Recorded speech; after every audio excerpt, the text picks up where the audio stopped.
Good morning. So, Lord, help me make this video. Devil, stop trying to stop me from making videos. Amen. Okay. This morning we're doing the report of Pilate. We're going to be reading through and doing commentary on this letter. Probably going to be less commentary than, hopefully, than the last ones because you kind of get the sense I don't need to keep interrupting because it's basically more the same, just crazy brain melting awesomeness. A lot of similar things in this letter that were in the others, as far as like when he goes into descriptions of Jesus and the way that he behaves and stuff like that. It's been a while since I read this one. It's been like a week. Um, but it covers a lot of the same themes. So I will interrupt when necessary, but pretty much just more of the same, brain melting good stuff. Okay, so chapter 8, Vallius's notes, Acta Pilati, or Pilate's report to Caesar of the arrest, trial, and crucifixion of Jesus. And so here's this little intro to it. Vallius Paterculus, a Roman historian, was 19 years old when Jesus was born. His works have been thought to be extinct. I know of but two historians that make reference to his writings, Priscian and Tacitus, who speak of him as a descendant of an equestrian family of Campania.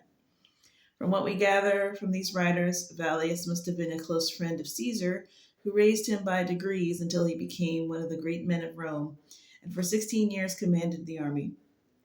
He returned to Rome in the year 31 and finished his work, which was called Historia Romana. He held the office of praetor when Augustus died and while Vincius was consul. Vallius says that in Judea he met a man called Jesus of Nazareth, who was one of the most remarkable characters he had ever seen. That he was more afraid of Jesus than of a whole army, for he cured all manner of diseases and raised the dead. And when he cursed the orchards or fruit trees for their barrenness, they instantly withered to their roots. After referring to the wonderful works of Jesus, he says that although Jesus had such power, he did not use it to injure anyone, but seemed always inclined to help the poor. Vallius says the Jews were divided in their opinion of him, the poorer class claiming him as their king and the deliverer from Roman authority, and that if Jesus should raise an army and give it the power, he could sweep the world in a single day. But the rich Jews hated and cursed him behind his back and called him an Egyptian necromancer, though they were as afraid of him as of death. And that is from Vallius Petrolus, found in the Vatican at Rome. Okay, so that's the intro. This is starting Pilate's report. To Tiberius Caesar, Emperor of Rome, noble sovereign, greeting. The events of the last few days in my province have been of such character that I will give the details in full as they occurred, as I should not be surprised if, in the course of time, they may change the destiny of our nation, for it seems of late that all the gods have ceased to be propitious. I am almost ready to say, cursed be the day that I succeeded Valerius Flacius in the government of Judea, for since then my life has been one continual uneasiness and distress.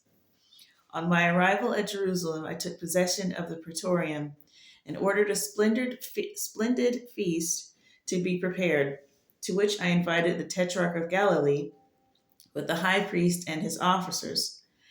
At the appointed hour, no guests appeared. This I considered an insult offered to my dignity and to the whole government which I represent. A few days later, the high priest deigned to pay me a visit. His deportment was grave and deceitful. He pretended that his religion forbade him and his attendants to sit at the table of the Romans and eat and offer libations with them. But this was only a sanctimonious seeming, for his very countenance betrayed his hypocrisy. Although I thought it expedient to accept his excuse, from that moment I was convinced that the conquered had declared themselves the enemy of the conquerors, and I would warn the Romans to beware of the high priests of this country. They would betray their own mother to gain office and a luxurious living. Sound familiar? It seems to me that of conquered cities, Jerusalem is the most difficult to govern. So turbulent are the people that I live in momentary dread of an insurrection. I have not soldiers sufficient to suppress it. I had only one centurion and 100 men at my command. I requested a reinforcement from the prefect of Syria, who informed me that he had scarcely troops sufficient to defend his own province.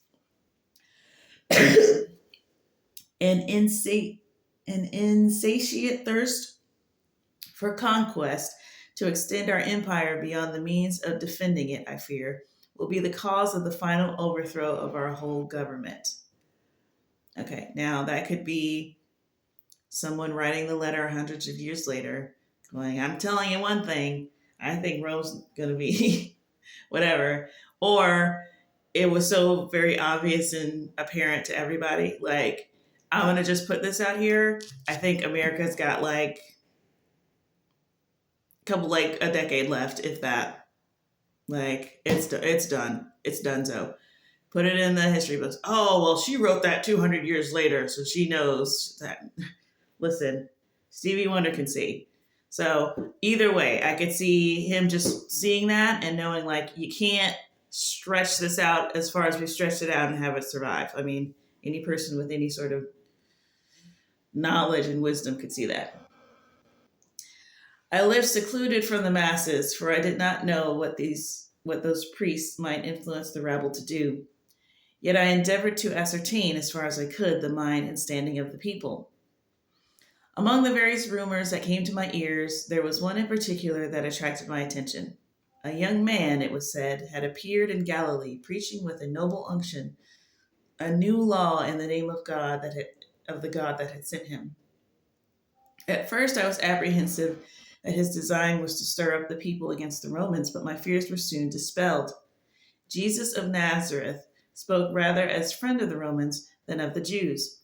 One day, in passing by the place of Silo, where there was a great concourse of people, I observed in the midst of the group a young man who was leaning against a tree, calmly addressing the multitude. I was told it was Jesus. This I could easily have suspected, so great was the difference between him and those listening to him. His golden colored hair,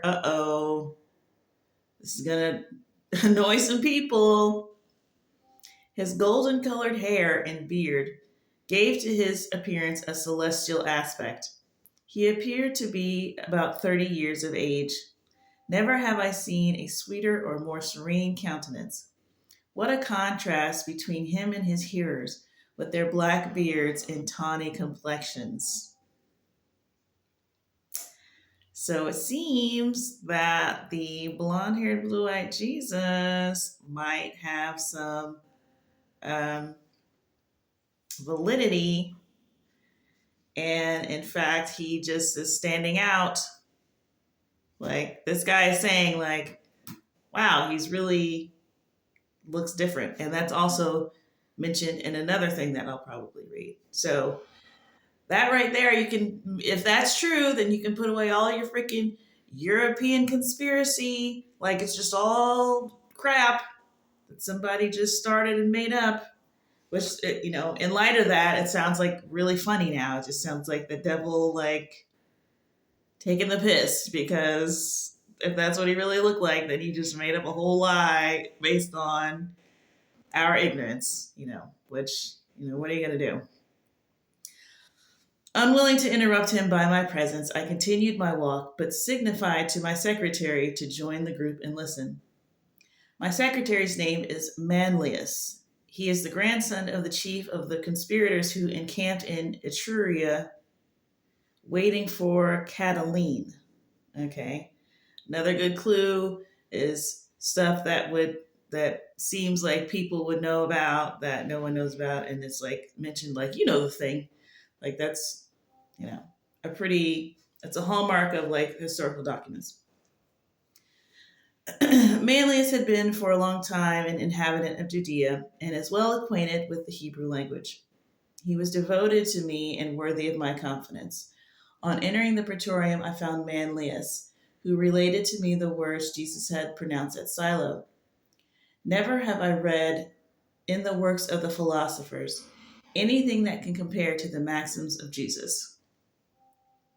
One of the rebellious Jews, so numerous in Jerusalem, having asked Jesus if it was lawful to give tribute to Caesar, he replied, Render unto Caesar the things that belong to Caesar, and unto God the things that are God's. So we see this sort of famous scripture resonating immediately. Like it was famous for a reason, or became famous for a reason. It made the Gospels for a reason. Everything that's in the Gospels made it for a reason. And that reason was everyone was like, holy crap, did you just see that? It was on account of the wisdom of his sayings that I granted so much liberty to the Nazarene, for it was in my power to have him arrested and exiled to Pontus. But that would have been contrary to the justice which has always characterized the Roman government in all its dealings with men. This man was neither seditious nor rebellious. I extended to him my protection, unknown perhaps to himself. He was at liberty to act, to speak, to assemble and address the people, and to choose disciples unrestrained by any praetorian mandate. Should it ever happen, may the gods avert the omen. Should it ever happen, I say, that the religion of our forefathers will be supplanted by the religion of Jesus, it will be to this noble toleration that Rome shall owe her premature death, while I, miserable wretch, will have been the instrument of what the Jews call providence and we call destiny. I love that. Oh my gosh. Where do we even start? I love that. Uh, I love the way that he's describing Roman society. Very similar to what we know today, and that's not surprising. Obviously, ours is a little corrupted by now, but a few short years ago, everybody could imagine someone in power saying, "Well, he's not hurting anybody, and he's telling everybody to pay taxes, so I'm not gonna stop him."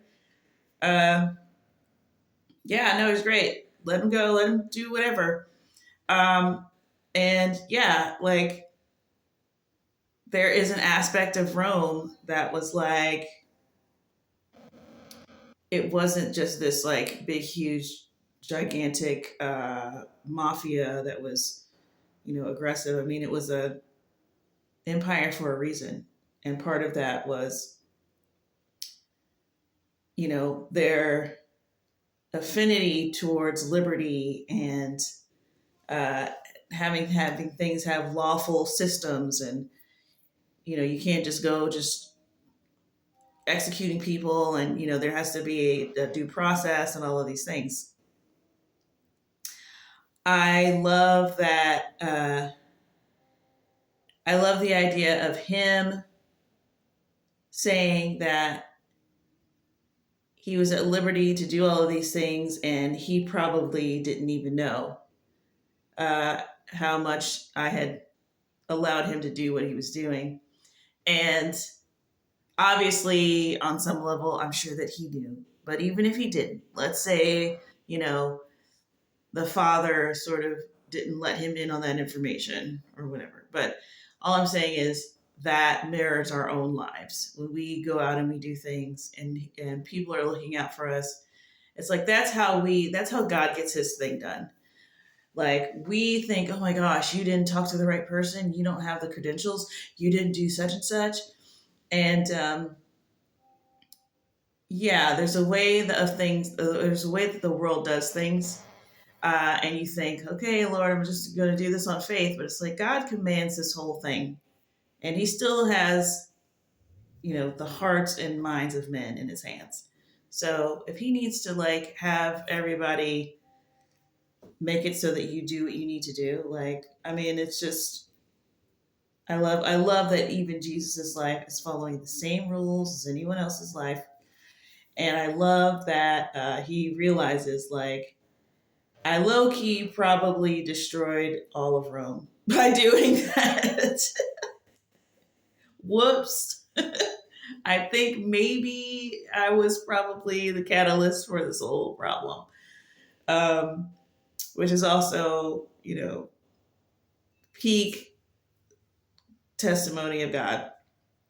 And I like how he says, we will have been the instrument of what the Jews call providence and we call destiny. Very smart guy, this guy. This unlimited freedom granted to Jesus provoked the Jews, not the poor, but the rich and powerful. It is true, Jesus was severe on the latter, and this was a political reason, in my opinion, for not restraining the liberty of the Nazarene. Scribes and Pharisees, he would say to them, you are a race of vipers. You resemble painted sepulchres. You appear well unto men, but you have death within you. At other times, he would sneer at the alms of the rich and proud, telling them that the mite of the poor was more precious in the sight of God. Complaints were daily made at the praetorium against the insolence of Jesus. I was even informed that some misfortune would befall him, that it would not be the first time that Jerusalem had stoned those who called themselves prophets. An appeal would be made to Caesar. However, my conduct was approved by the Senate, and I was promised a reinforcement after the termination of the Parthian War. Again, very detailed in the details of the day. Being too weak to suppress an insurrection, I resolved upon adopting a measure that promised to restore the tranquility of the city without subjecting the praetorium to humiliating concession. I wrote to Jesus requesting an interview with him at the praetorium. He came. You know that in my veins flows the Spanish mixed with Roman blood, as incapable of fear as it is of weak emotion. When the Nazarene made his appearance, I was walking in my basilic, and my feet seemed fastened with an iron hand to the marble pavement, and I trembled in every limb as does a guilty culprit, though the Nazarene was as calm as innocence itself. I'm not going to say anything. I'm just going to keep reading. When he came up to me, he stopped, and by a signal sign, he seemed to say to me, I am here, though he spoke not a word. For some time, I contemplated with admiration and awe this extraordinary type of man, a type of man unknown to our numerous painters, who have given form and figure to all the gods and the heroes. There was nothing about him that was repelling in its character, yet I felt too awed and tremulous to approach him. Jesus, said I unto him at last, and my tongue faltered. Jesus of Nazareth, for the last 3 years I have granted you ample freedom of speech, nor do I regret it. Your words are those of a sage. I know not whether you have read Socrates or Plato, but this I know, there is in your discourses a majestic simplicity that elevates you far above those philosophers. Wow, that's quite the endorsement. The emperor is informed of it, and I, his humble representative in this country, am glad of having allowed you that liberty of which you are so worthy. However, I must not conceal from you that your discourses have raised up against you powerful and inveterate enemies. Nor is this surprising. Socrates had his enemies, and he fell a victim to their hatred. Yours are doubly incensed against you on account of your discourses being so severe upon their conduct, against me on account of the liberty I have afforded you. They even accuse me of being indirectly leagued with you for the purpose of depriving the Hebrews of the little civil power which Rome has left them. My request, I do not say my order, is that you be more circumspect and moderate in your discourses in the future, and more considerate of them, lest you arouse the pride of your enemies and they raise against you the stupid populace. It literally says the stupid populace, and compel me to employ the instruments of law. The Nazarene calmly replied, Prince of the earth, love it. Your words proceed not from true wisdom. Say to the torrent to stop in the midst of the mountain gorge. It will uproot the trees of the valley. The torrent will answer you that it obeys the laws of nature and the Creator. God alone knows whither flow the waters of the torrent. Verily I say unto you, before the rose of Sharon blossoms, the blood of the just shall be spilt. I gotta tell you, it is a really strange feeling to hear Jesus quoted in a non-Bible text. Like, which is also kind of weird too. Like, can Jesus like not say anything that's not in the Bible? Like, it does this weird thing to your brain. You're like, well, that's not in the Bible. He didn't say it. It's not in the Bible because he didn't say it because it's not in there. Like, it's a weird thing for your brain, and then you get over it pretty fast, and you're like, that's super cool. And then you like analyze it, and you go, I mean, it sounds like something he would say, not just because there's verities in it and stuff, and it's parabolic, which it is. Um, it's just the way that he's sort of diplomatically and kindly telling him, like, yeah, no, I'm not going to. But he uses a parable to tell him, like, if you try to say to a storm to stop doing what it's doing, it's probably not going to. It's probably going to answer you like, I just do what God tells me to do. I just follow my orders. And he's telling him basically the same thing is happening here. Your blood shall not be spilt, said I, with deep emotion. You are more precious in my estimation on account of your wisdom than all the turbulent and proud Pharisees who abused the freedom granted them by the Romans.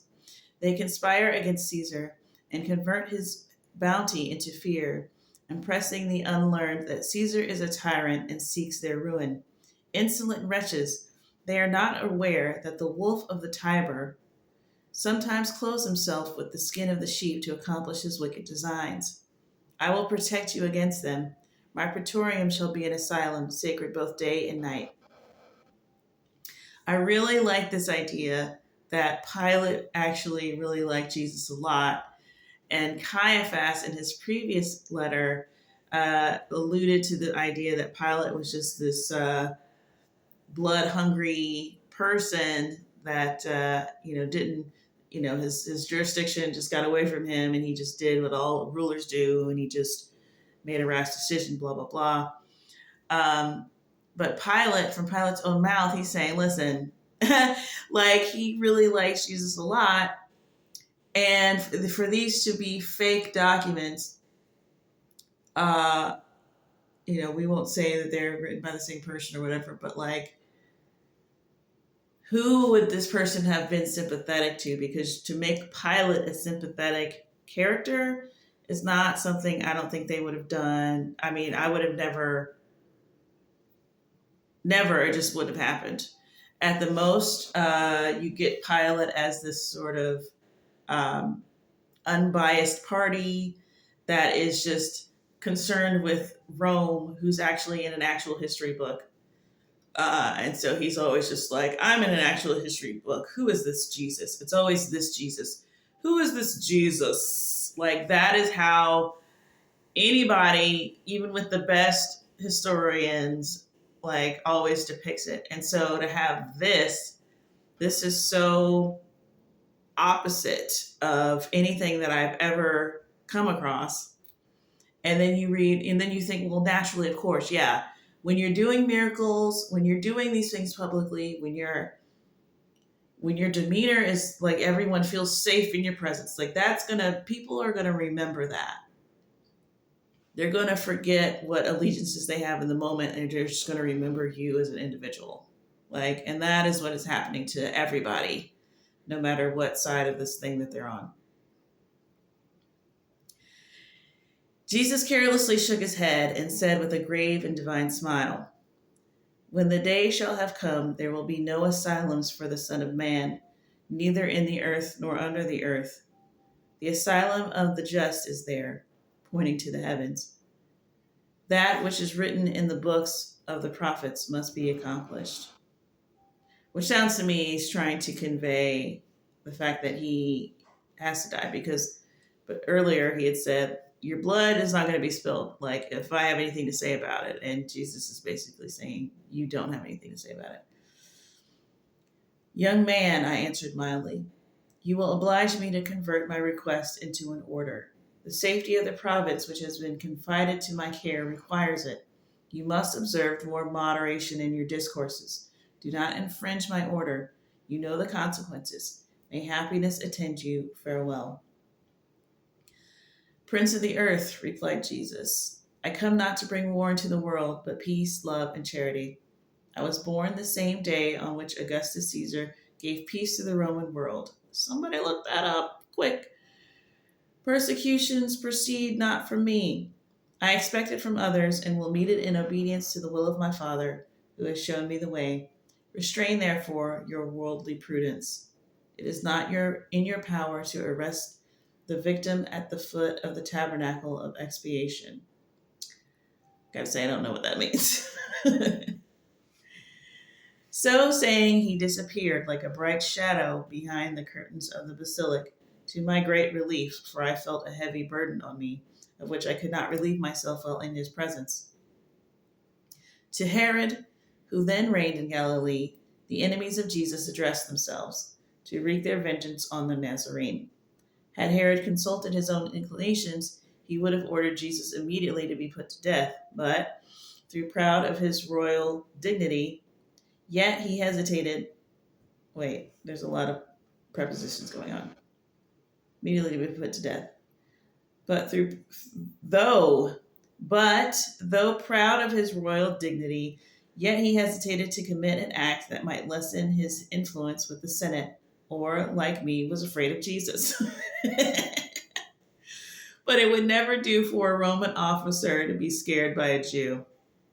Previously to this, Herod called on me at the praetorium and, on rising to take leave, after some trifling conversation, asked me what was my opinion concerning the Nazarene.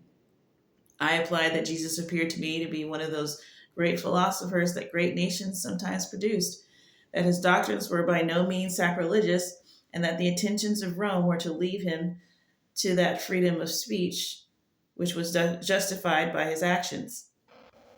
Herod smiled maliciously and, saluting me with ironical respect, departed. Interesting.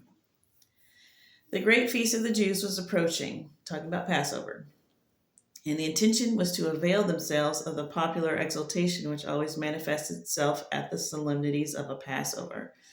The city was overflowing with a tumultuous populace, clamoring for the death of the Nazarene. Wow. My emissaries informed me that the treasurer of the temple had been employed in bribing the people. More details. Let me say that again. Pilate's got the tea.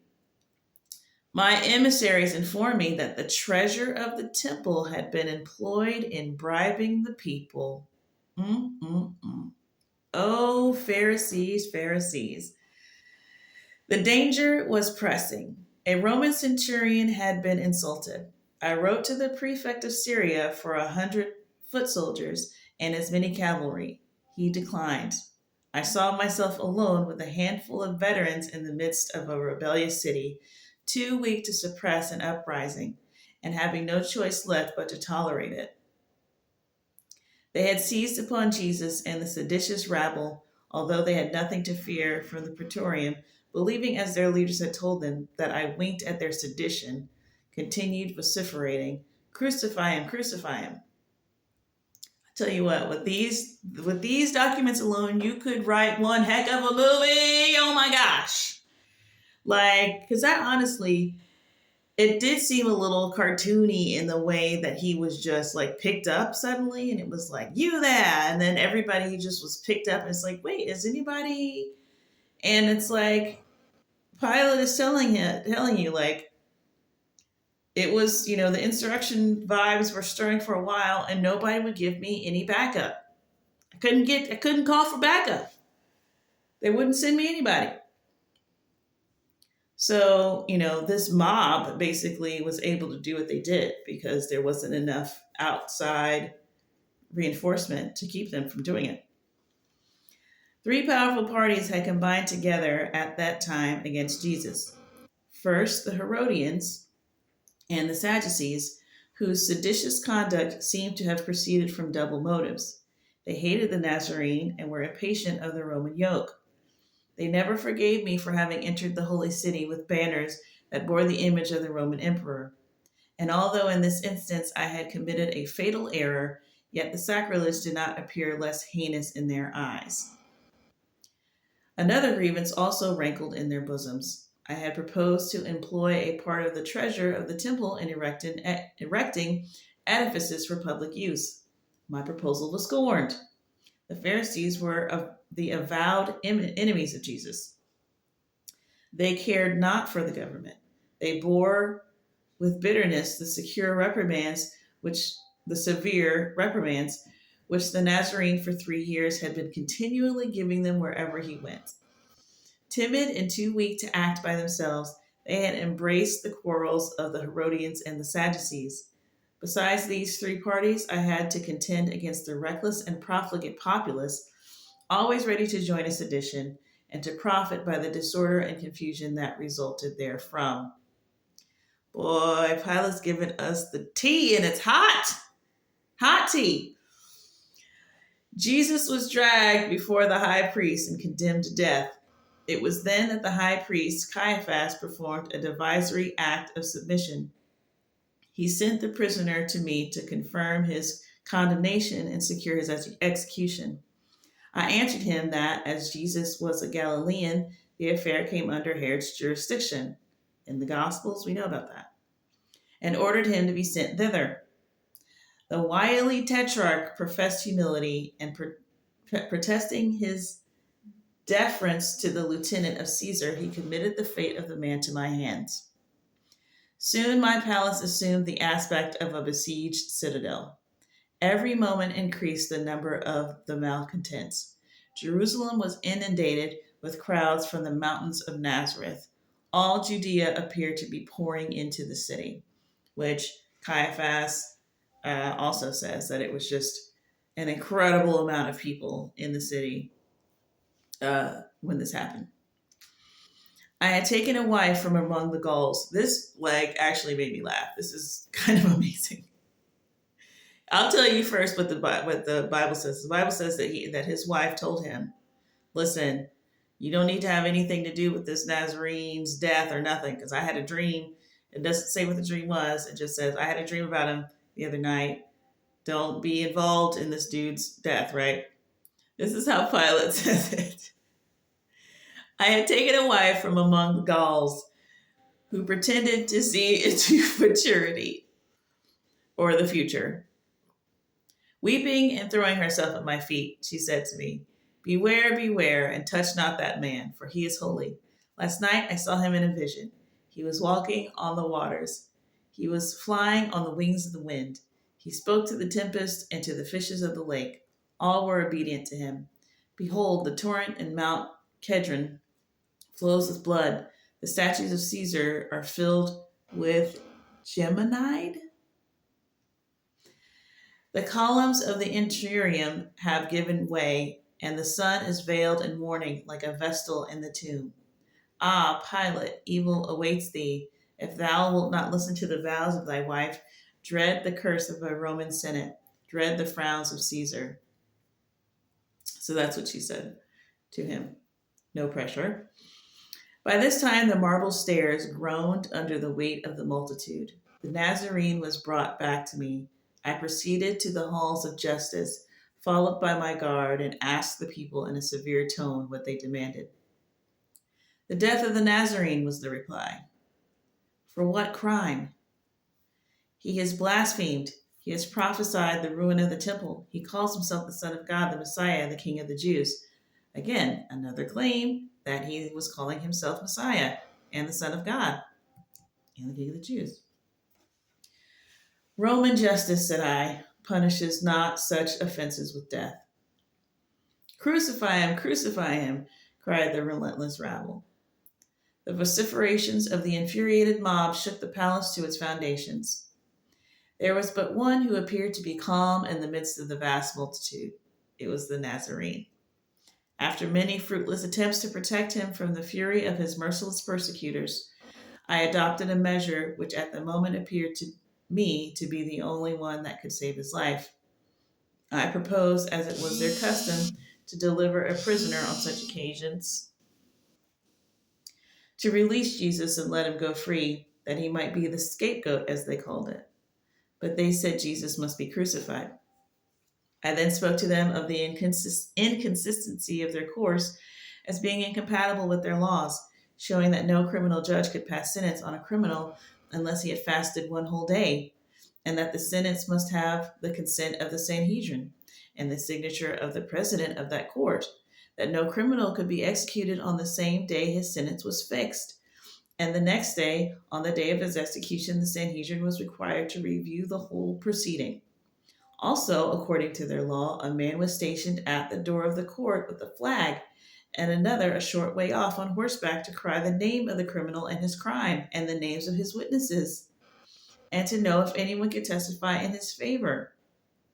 And the prisoner on his way to execution had the right to turn back 3 times and to plead any new thing in his favor. Wow, your boy knows the law. That's so cool. I urged all these pleas, hoping they might awe them into subjection, but they still cried, "Crucify him, crucify him." So they didn't care. This is this precious law that they were protecting from Jesus. They threw it out when it was time to crucify Jesus. I then ordered Jesus to be scourged, hoping this might satisfy them, but it only increased their fury. I then called for a basin and washed my hands in the presence of the clamorous multitude, thus testifying that in my judgment, Jesus of Nazareth had done nothing deserving of death. But in vain, it was his life these wretches thirsted for. Often in our civil commotions, I have witnessed the furious anger of the multitude, but nothing could be compared to what I witnessed on this occasion. It might have been truly said that all the phantoms of the infernal regions had assembled at Jerusalem. Wow. Okay. Do you know what he means by phantoms? He talking about demons. The crowd appeared not to walk, but to be born of and whirled as a vortex, rolling along in living waves from the portals of the Praetorium even unto Mount Zion, with howling screams and shrieks and vociferations such as were never heard in the seditions of the Panmonia or the tumults of the Forum. Dude, that is one heck of a description of that, of what the crowd was doing. Like, that's crazy. Like that's way more detail than the Gospels gives, of just how like rabid they were. That's really, really interesting.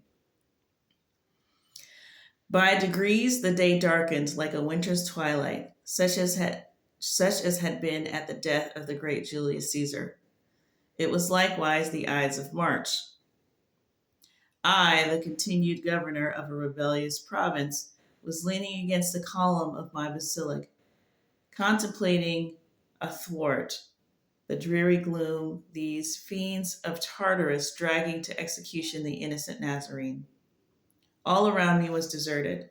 Jerusalem had vomited forth her indwellers through the funeral gate that leads to Germanica. An air of desolation and sadness enveloped me. My guards had joined the cavalry, and the centurion, with a display of power,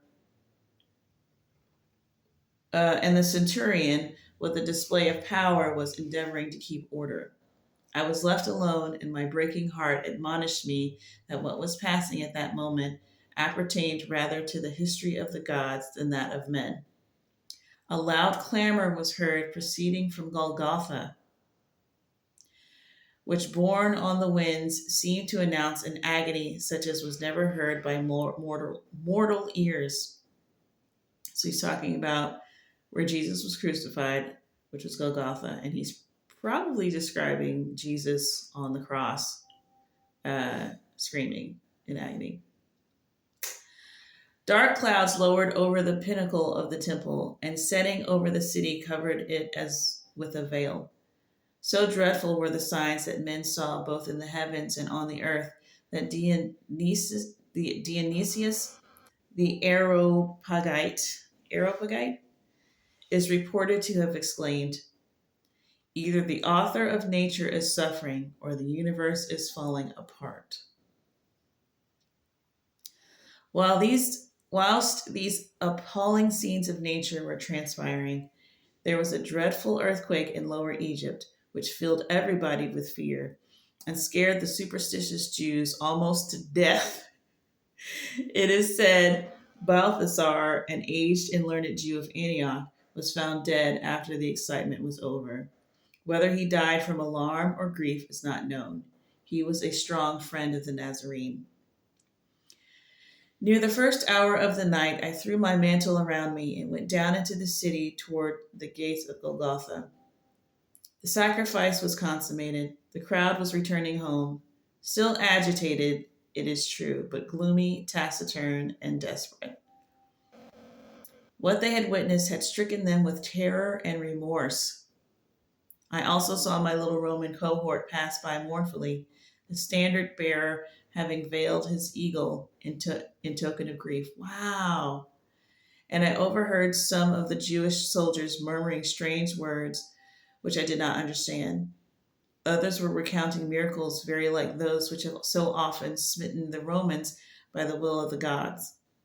Sometimes groups of men and women would halt, then, looking back toward Mount Calvary, would remain motionless in expectation of witnessing some new prodigy. I returned to the Praetorium, sad and pensive. On ascending the stairs, the steps of which were still stained with the blood of the Nazarene, I perceived an old man in a suppliant posture, and behind him several Romans in tears. He threw himself at my feet and wept most bitterly. It is painful to see an old man weep, and my heart being already overcharged with grief, we, those strangers, wept together. It's really interesting, like, just even with them explaining all the groups and all the whatever, it's like the cross section of people who were grieved and sad and angry and wanted whatever is like so not expected. Like, it wasn't all this group and it wasn't all that group. It's just like so interesting. It's this the same thing that it always is. You just never know who's going to be Jesus's friend. You know what I'm saying? Like, it just is not a predictable. You can't tell just by looking. Like, it's just really interesting. And in truth, it seemed that the tears lay very shallow that day with many whom I perceived in the vast concourse of people. I never witnessed such an extreme revulsion of feeling. Those who betrayed and sold him, those who testified against him, those who cried, "Crucify him, we have his blood," all slink off like cowardly curs and washed their teeth with vinegar. As I am told that Jesus taught a resurrection and a separation after death, if such should be the fact, I am sure it commenced in this vast crowd. So that's very interesting. He said, in truth, it seemed that the tears lay very shallow that day with many. Uh, and then he says, I never witnessed such an extreme revulsion of feeling. That's making me feel like he's talking about a lot of people were boohooing, but they weren't really, or these are the same people that wanted him dead or something. And then also the people that actually did want him dead and how gross that was.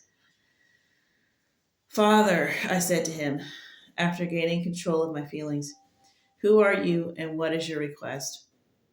"I am Joseph of Arimathea," replied he, "and am come to beg of you upon my knees the permission to bury Jesus of Nazareth." Joseph is in the Gospels. He's in all four accounts and doing the same thing. And he's in this letter. Shout out to making it to all four Gospels. This very unique prize. Only a few people get that. "Your prayer is granted," said I to him. And at the same time, I ordered Manlius to take some soldiers with him to superintend the interment, lest it should be profaned. A few days after the sepulchre was found empty, his disciples proclaimed all over the country that Jesus had risen from the dead, as he had foretold. This created more excitement even than the crucifixion. So that's a lot of excitement we can see because we see how he described the crucifixion. So he's saying it was even crazy. It was wild. I can't even imagine being alive during that time. Wild, wild, wild. As to its truth, I cannot say for certain, but I have made some investigation of the matter so you can examine for yourself and see if I am in fault, as Herod represents. Joseph buried Jesus in his own tomb. Whether he contemplated his resurrection or calculated to cut him another, I cannot tell. The day after he was buried, one of the priests came to the praetorium and said they were apprehensive that his disciples intended to steal the body of Jesus and hide it, and then make it appear that he had risen from the dead, as he had foretold, and of which they were perfectly convinced. I sent him to the captain of the royal guard, Malchus, to tell him, who I think Caiaphas is also mentioned Malchus. I sent him to the captain of the royal guard to tell him to take the Jewish soldiers, place as many around the sepulchre as were needed. Then, if anything should happen, they could blame themselves and not the Romans. When the great excitement arose around the sepulchre being found empty, I felt a deeper solicitude than ever. I sent for Malchus, who told me he had placed his lieutenant, Ben Isham, also referred to by Caiaphas, with 100 soldiers around. 100! Oh my gosh, it's always like 2 or 3 when you're in preschool and you're freaking drawing it. 100 soldiers around the sepulchre. He told me that Isham and the soldiers were very much alarmed at what had occurred there that morning. I sent for this man Isham, who related to me, as near as I can recollect, the following circumstances. He said that at about the beginning of the 4th watch, they saw a soft and beautiful light over the sepulchre.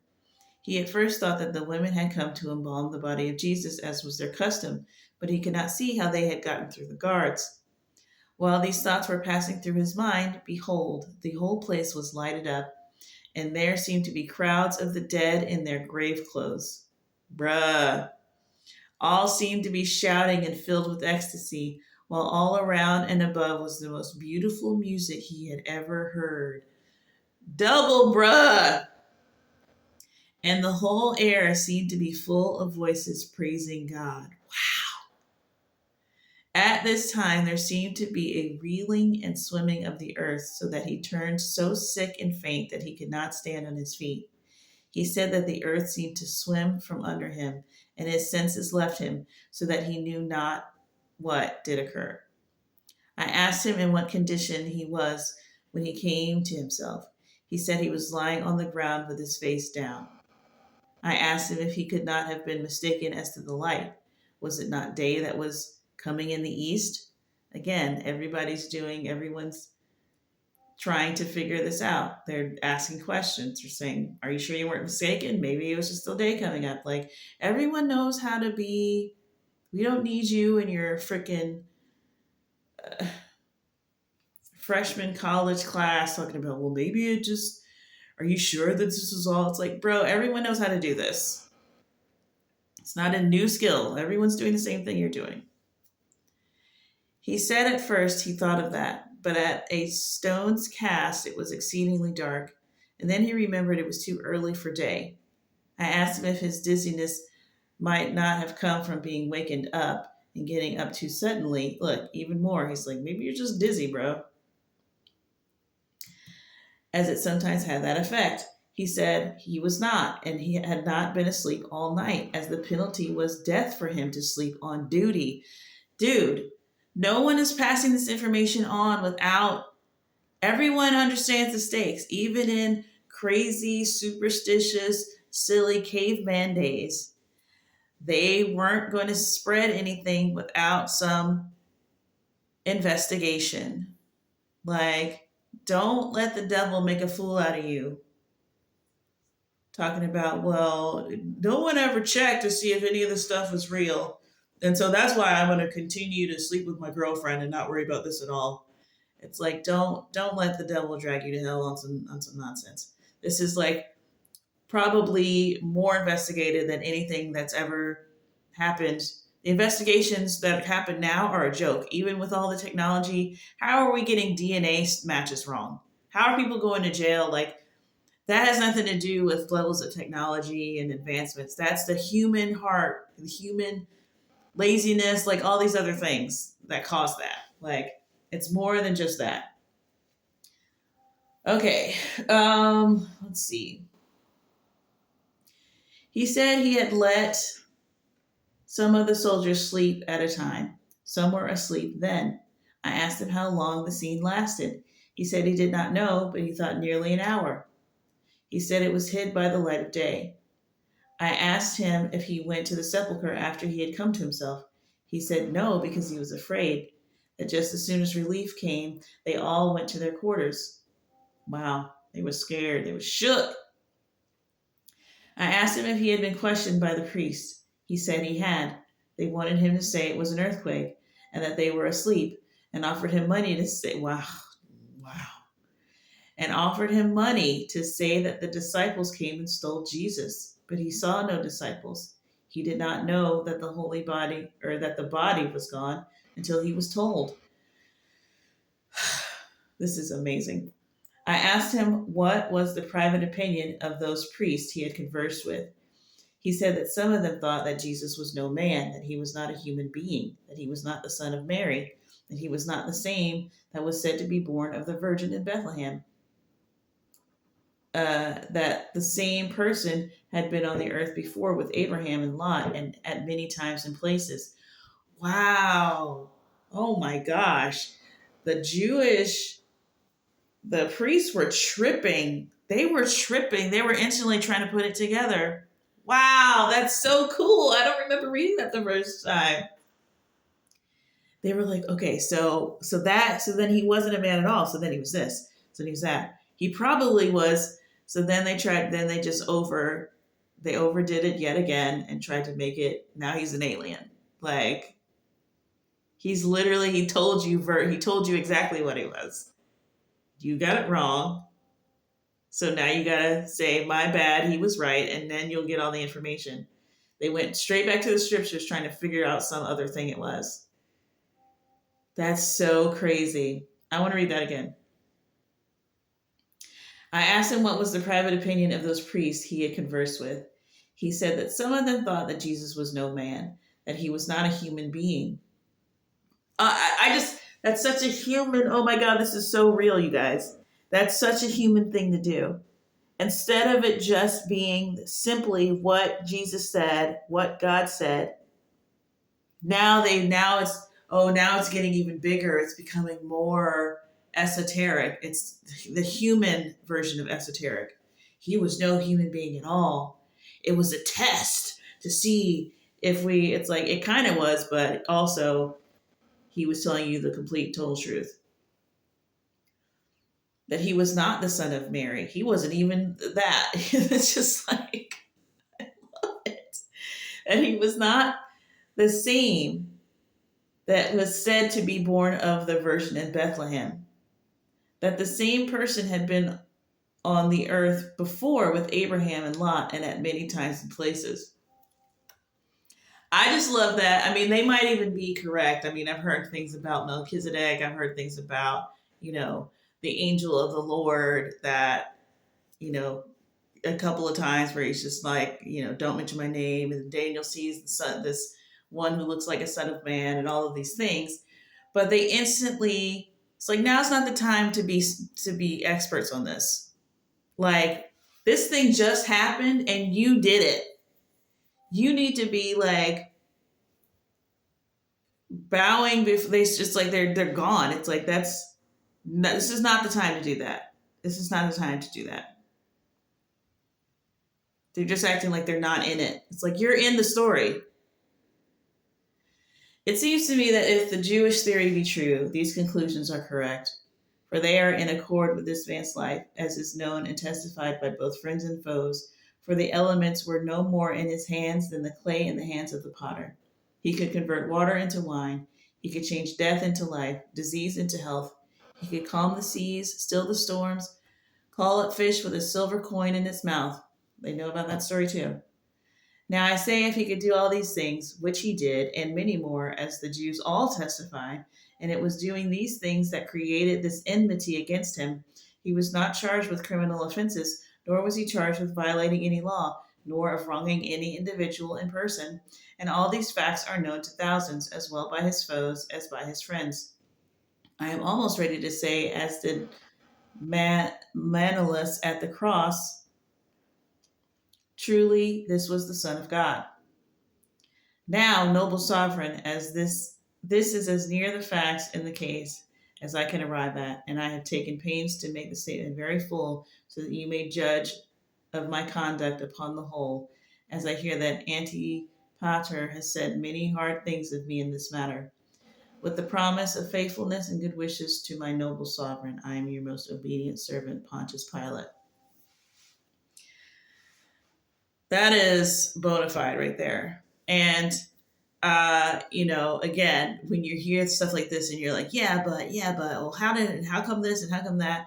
Like, and you just want to say, well, there's no way that this, and why isn't it this and that? You have to, it's like, you have to be able to, what do you call it? It's like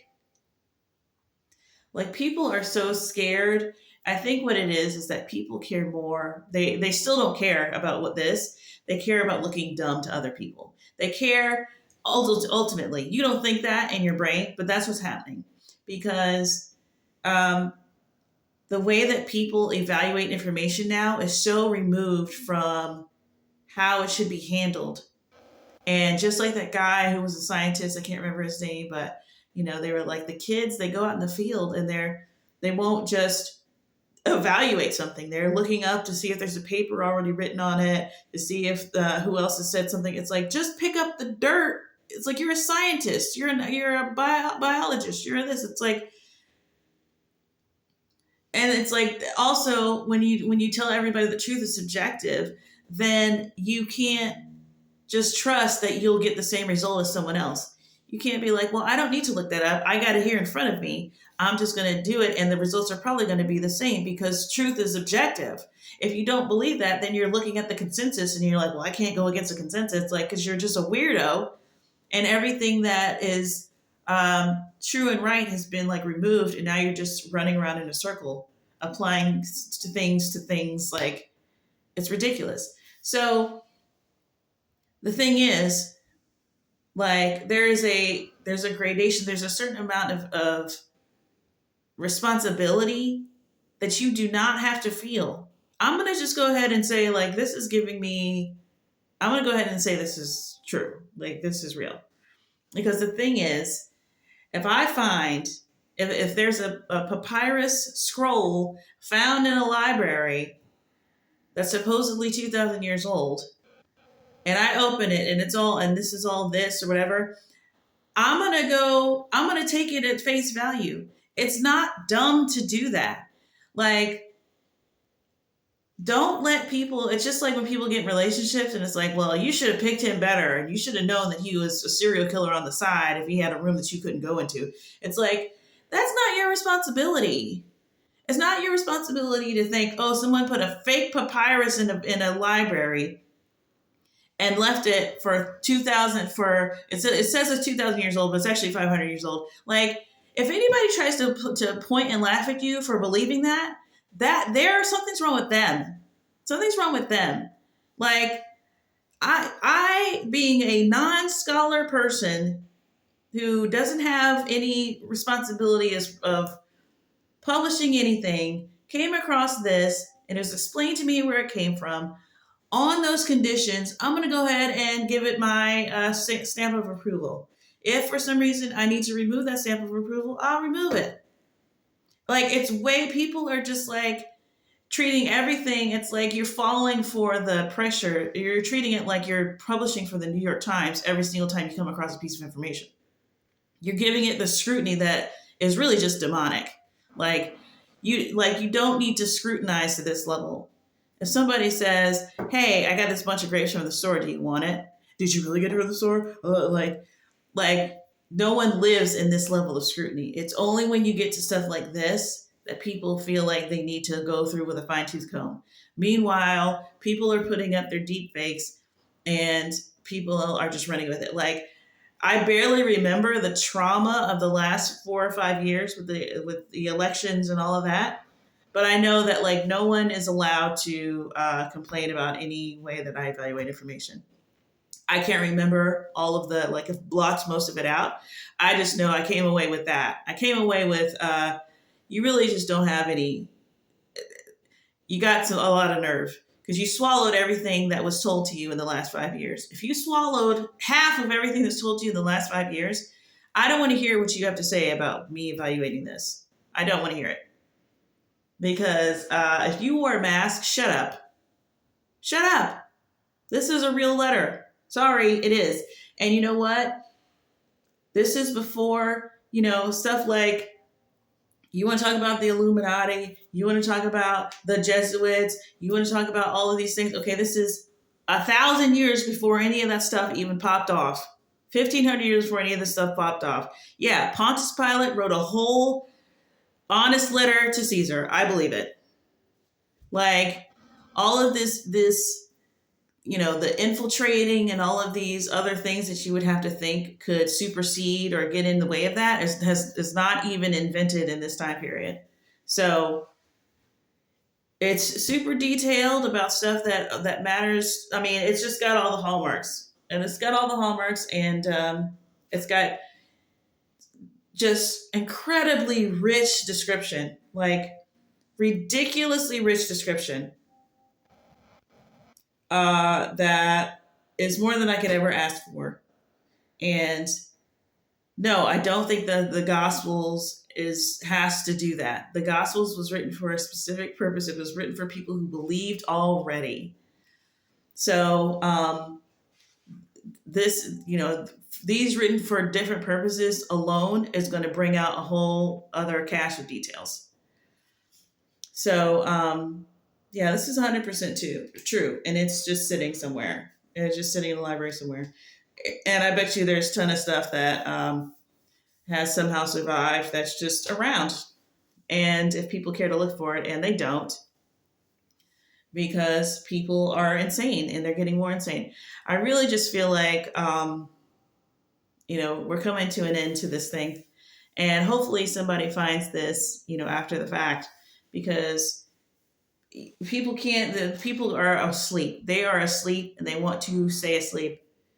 They will not wake up for anything. And they've got all types of mechanisms and methods and something new every day that they can use as a tactic to put themselves back to sleep, even if you try to wake them up with something like this.